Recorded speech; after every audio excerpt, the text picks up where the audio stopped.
I think the industry has moved a lot in the last 5 years. We've seen a lot of technical achievements, both on platforms and within games in general.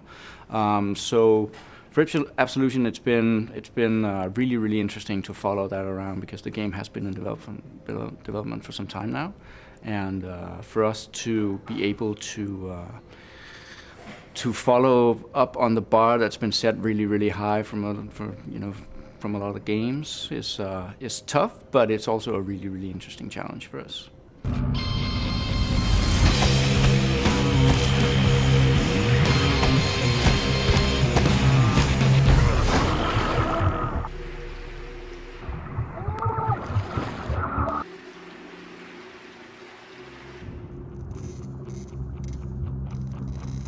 Instincts is a new feature for Absolution. It's never been in any of the Hitman games before.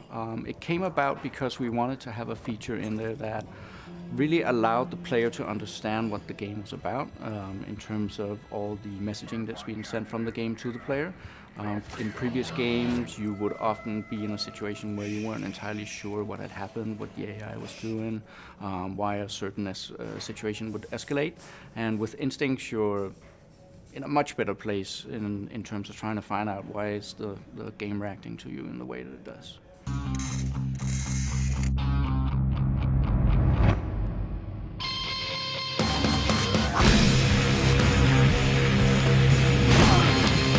So we've included checkpoints into Absolution because we felt it was a good match with the general feel we wanted to have for the game. So the idea this time around is to create a lot more interesting situations for the player where we can push him a little bit more, have things closer. In the previous games, the levels were extremely large, and that meant that if you had a situation where you would engage people and the situation would go badly for you, that would alert the entire level. Now with checkpoints, that's kind of different. You only alert a certain radius, and if you can contain that situation, then you'll be okay. And for that reason, we're trying to see if we can actually move away from the trial and error gameplay of the previous games and into a kind of territory where it's more easy for the player to control the situation.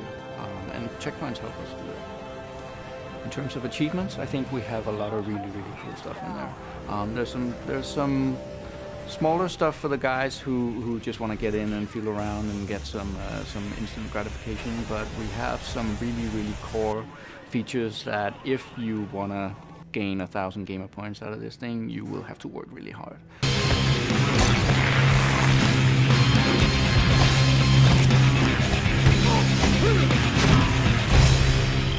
You'll absolutely be able to move through levels without killing anyone, apart from the targets that you've been designated. That's a key feature of Hitman, has always been that, and we're obviously retaining that for this time around.